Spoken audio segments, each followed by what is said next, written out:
But when I was in Nash County as a newspaper reporter, the locals could swear that I was a Yankee. It's all a matter of perspective, isn't it? Now, I live in suburban Wake County, sort of. I mean, my neighborhood is bordered by farms and stables. It's not unheard of for me to be looking out my front door and see people riding by on their horses. Now, my German Shepherd is not happy about this. She snarls and barks as if to say, "How dare you? Don't you know we live in the suburbs?" Well, we have been talking a lot, as Leslie said, about the urban-rural divide, and we ought to be talking about that. But North Carolinians do not really live in rigidly separated places, rural places and urban places. And the largest share of North Carolinians live in places they and others would call suburban, although not necessarily for the same reasons. I spend much of my time doing political analysis where oversimplification of rural and urban is commonplace. I guess you could say in politics, oversimplification is commonplace, and you would be right. But when we talk about the urban areas vote Democratic, and the rural areas vote Republican, and the real battleground is in the suburbs, we are saying true things in a sense, but we're not really saying all the things that are true about those things. So let me give you a quick example of this. In 2016, Donald Trump won North Carolina with about 2.4 million votes. Hillary Clinton got 2.2 million votes, approximately. She won nearly all of the counties classified as urban, as urban. Trump won virtually all the counties that were classified as rural. But what does it mean to win a county? And, of course, as we know, counties don't come in two flavors. So if you ask people in exit polls, where do you come from? And then you say, who did you vote for? 620,000 urban North Carolinians voted for Trump. About 500,000 rural North Carolinians voted for Hillary Clinton. And by the way, Donald Trump won a larger majority of the vote in the suburbs than he did in the rural areas. Now, these are pesky little details that ruin our fancy theories, and we need to be focused on facts. One of the projects that interests me is the North Carolina Leadership Forum. I've been involved in that for several years, based at Duke University. We convene about 36 leaders from across the state for vigorous, respectful dialogue about challenging issues. We certainly embrace consensus when we can find it, but often we don't, and we figure out that we disagree, and we're trying to figure out how to understand that disagreement. When we're constructing our list of people to participate, we try not to read too much into their address, their city, or where we think they're from, as if we know that tells us something about what they think. That's an example of not jumping to conclusions. Whether it is political behavior, commuting patterns, media markets, economic ties, cultural affinities, whatever, the reality is that rural, urban, and suburban areas, those labels are inexact and they are malleable. They can inform us, they can misinform us. You are here because you would rather end up on the informed side of the line, and so would I, and we're going to do that for you today. We're going to hear some state and national data that will reinforce for many of you ways in which rural and urban are divided. But you will also hear data that calls you to re-examine some of your assumptions about the so-called rural-urban divide. Now, we're going to have two speakers, and after we hear from our speakers, you will have an opportunity at your tables to reflect on what you've heard and answer a question, and then we will have the speakers back up, and we will take a fairly limited amount of time we will have to take questions for our speakers.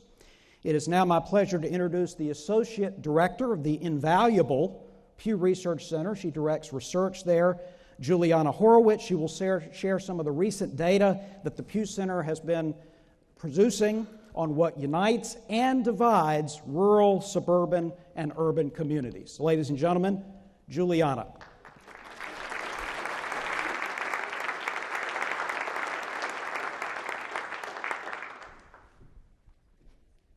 Good morning, everyone. I'm going to make sure I know how to use this. Okay. I'm thrilled to be here to share some of our data with you. A big thank you to NC State and the Institute for Emerging Issues for inviting me. I'll share some demographic analysis and some survey data from a survey that we conducted.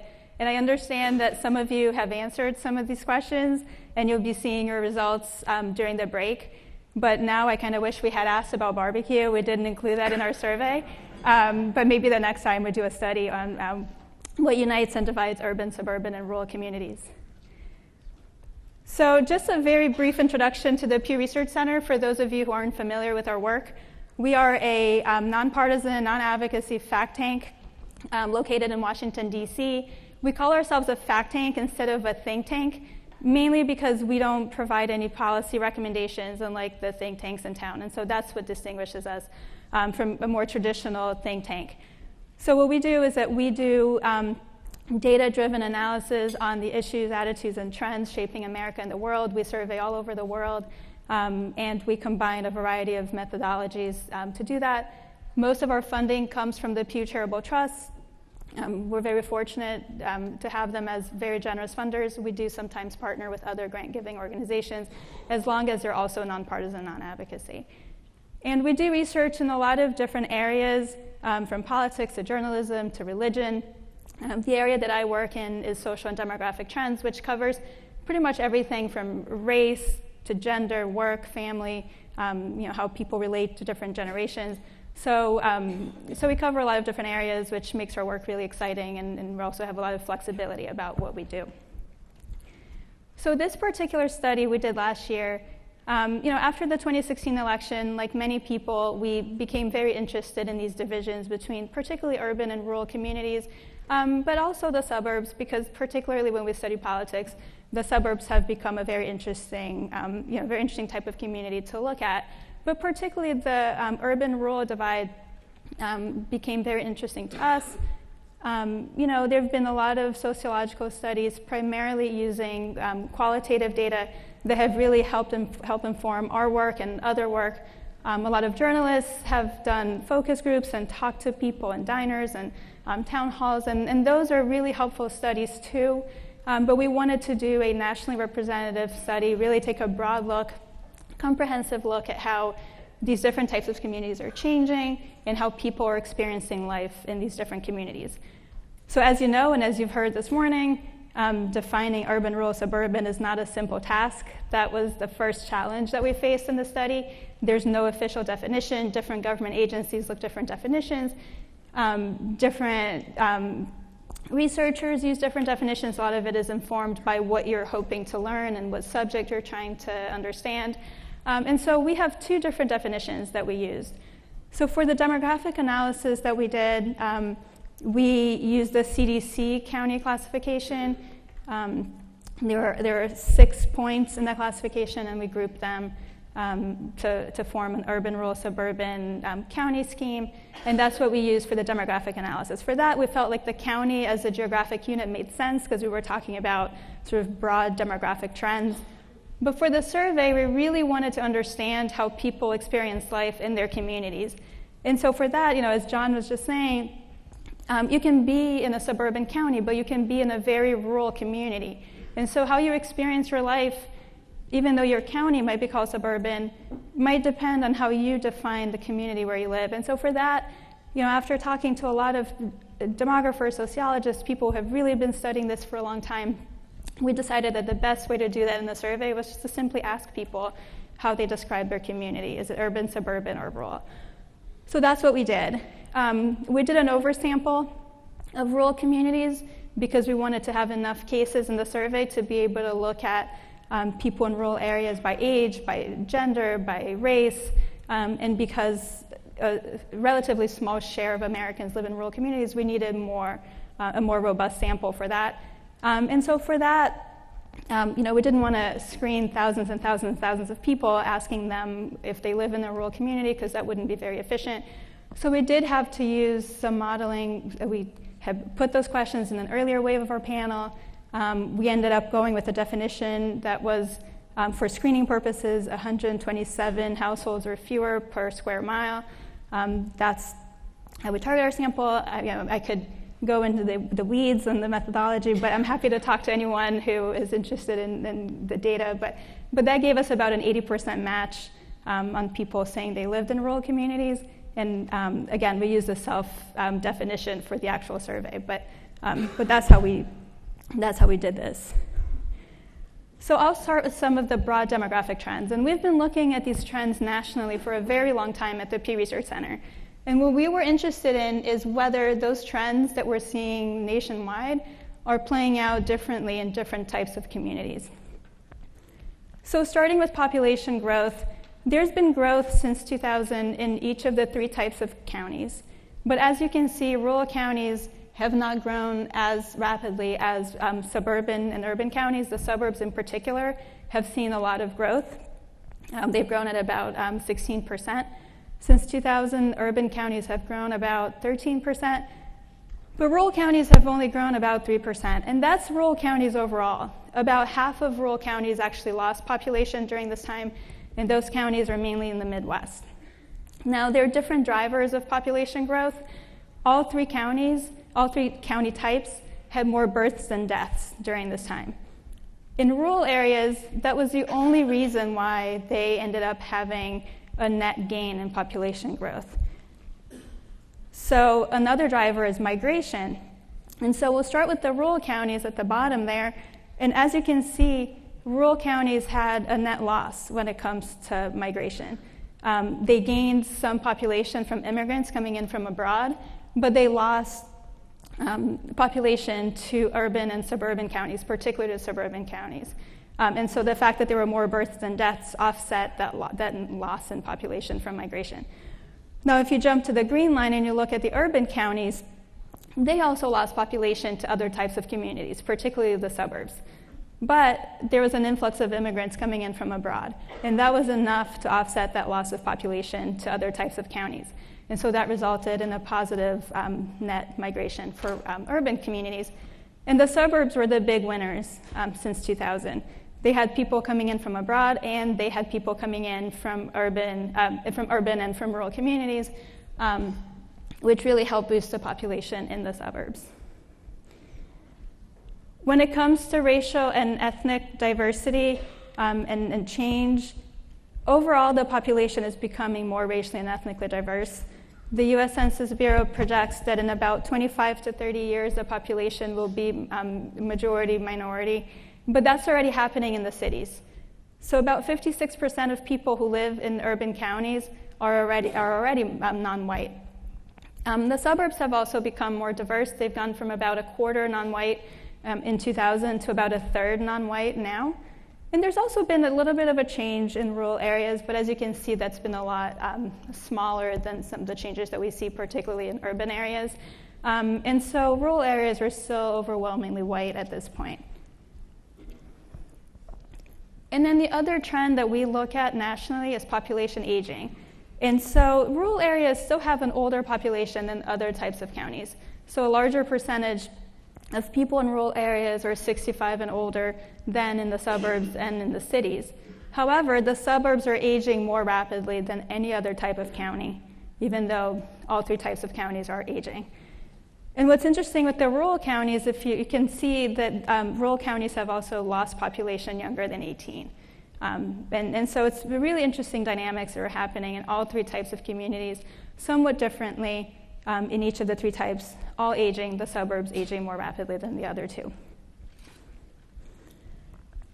And then, for our survey, we wanted to look at a lot of different things. Of course, the political landscape and political attitudes are what everybody has been talking about nationally when it comes to the urban-rural divide.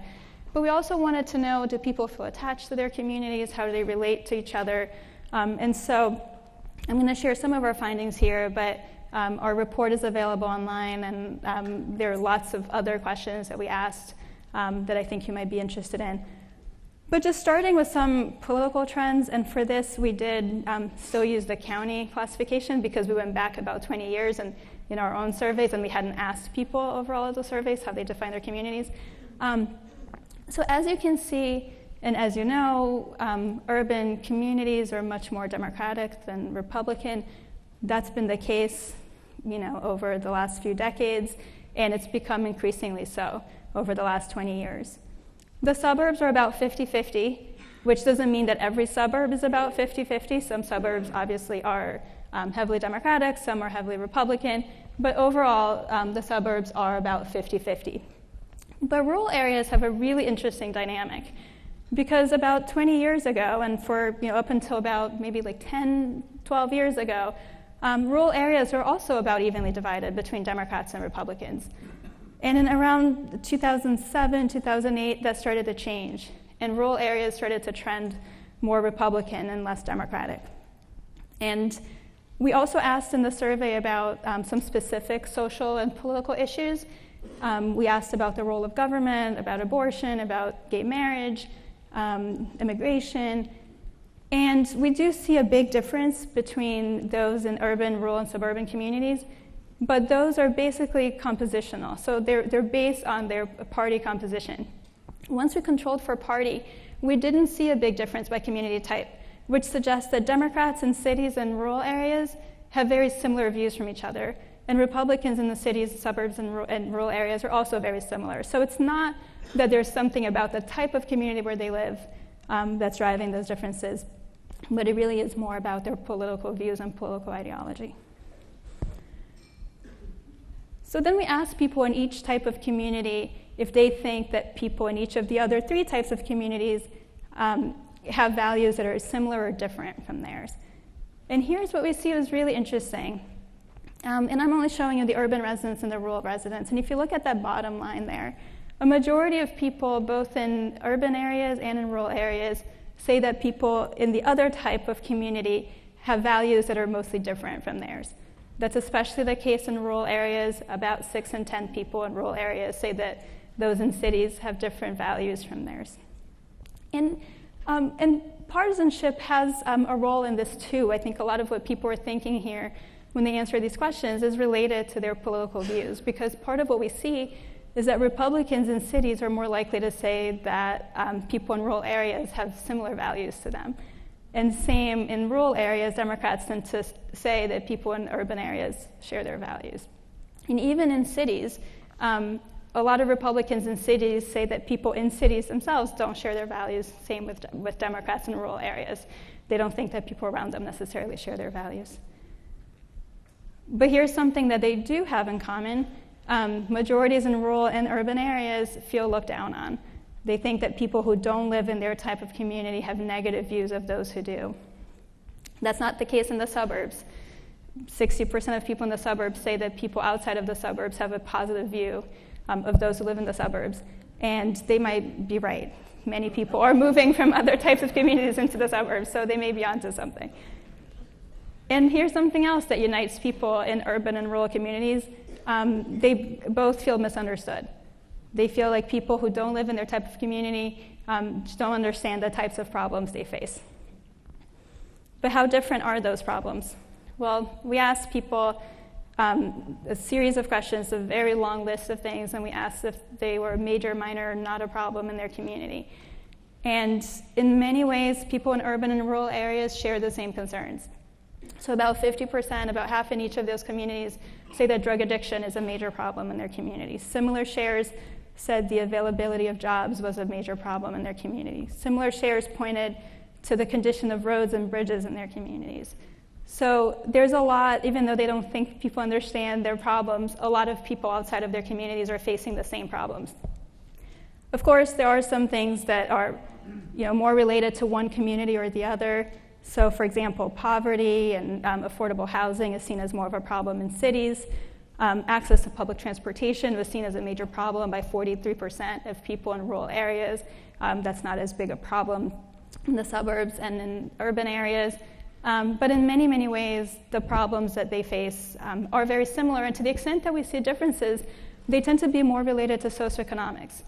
So lower income people in cities and in rural areas in the suburbs, they're seeing the same problems in their local community. And so this is, again, not so much based on geography, but based on other demographic factors. And so here are just some of the other things that we asked about. So access to high-speed internet, for example, is much more of a problem in rural areas. And then we wanted to understand how attached people feel to their community, how satisfied they are with life in their community.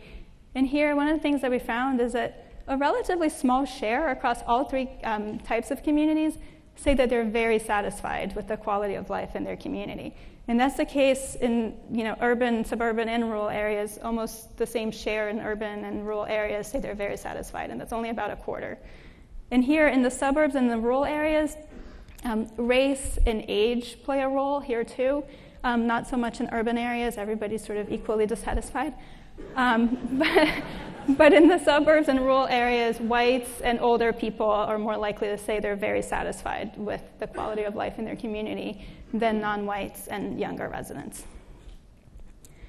When we asked about attachment to community, we were a little surprised to find that only about 17% across each of the three types of communities say they're very attached to the community where they live. That was somewhat surprising to us, even though majorities across all three types say that they're at least somewhat attached. But what's interesting here is that I think there's a perception out there that maybe people in cities aren't as attached to their communities and they're more transient, and maybe people in rural areas feel more attached, and that's not what we see. And we also asked some questions that I didn't show in the slides, but we asked some questions about interactions with their neighbors. And people in rural areas do tend to know their neighbors more so than people in the suburbs and in cities. But among those who know at least some of their neighbors, they're equally likely to interact with their neighbors. So it's not necessarily that rural residents are having more get-togethers or having more interactions, day-to-day interactions. We see a very similar share of people in each of the three types of communities saying that they engage with their neighbors. And then we also asked people about some of their priorities. So regardless of whether some of these things are present in their current community, how important would it be for them to have these things? And as you can see, again, similar shares across all three types of communities say that it's very important for them to be in a community that's a good place to raise children. Similar shares also say that having family nearby is important to them, or having a strong sense of community. And we asked people who currently live in or near where they grew up, and some of them had stayed there their whole lives, some of them had moved and come back, and we asked them in an open-ended way, what was the main reason that you stayed, or what was the main reason that you came back? And for all three types of communities, family ties were the main reason why they came back or why they never left.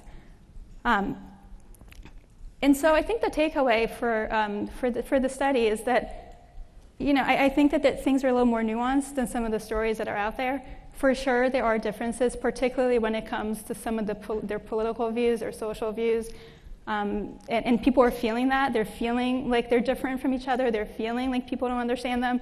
But for people who are looking for common ground, there's also a lot that unites these communities, both in a positive way and a negative way. They're seeing similar problems.